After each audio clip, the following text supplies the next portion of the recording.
नेपाल इस समय गहरे राजनीतिक और सामाजिक संकट से गुजर रहा है। सोशल मीडिया पर प्रतिबंध लगाने के सरकार के फैसले से युवाओं में बगावत की चिंगारी ऐसी फूटी जिसने शोला बंद देश को जला दिया। देश में जेन-ज़ी रिवॉल्यूशन के नाम से भड़की हिंसा देखते ही देखते बड़े आंदोलन में बदल गई।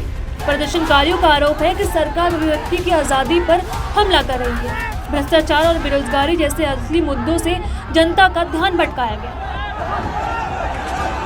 यही वजह है जो आज गुस्से में देश के युवाओं ने राजधानी काठमांडू ही नहीं कई दूसरे शहरों में सड़कों पर उतरकर सरकारी दफ्तर, मंत्रियों के बंगले और नेताओं के घरों को फूंक दिया। हालात बेकाबू होता देख सरकार को सेना तैनात करनी पड़ी और देश भर में कर्फ्यू लगा दिया गया।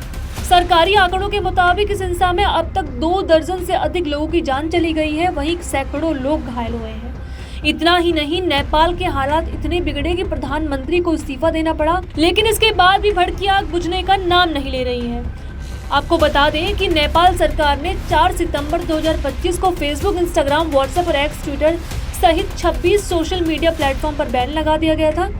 इस सरकार का कहना है कि वे सरकार की पंजीकरण शर्तों का पालन नहीं कर रहे हैं। इसके बाद से देश के युवाओं का सरकार के प्रति गुस्सा फूटा।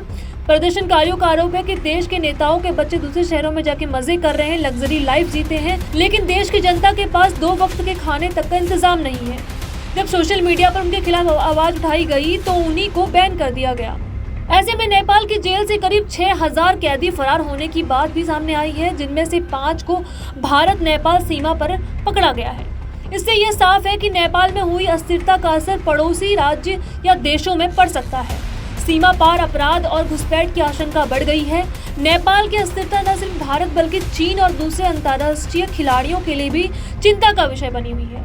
फिलहाल बने हालात से भविष्य की राहत नेपाल के लिए कठिन दिख रही है। देश में भड़की हिंसा से नेपाल को भारी नुकसान पहुंचा है। अगर नई सरकार जनता की मांगों को मानकर सुधारों की दिशा में कदम बढ़ाती है तो हालात धीरे धीरे सामान्य हो सकते हैं, लेकिन अगर सेना और सरकार दमन की राह पर चलती रही तो आंदोलन और उग्र हो सकता है। देश में बने हालात गृह युद्ध जैसे भी दिख रहे हैं।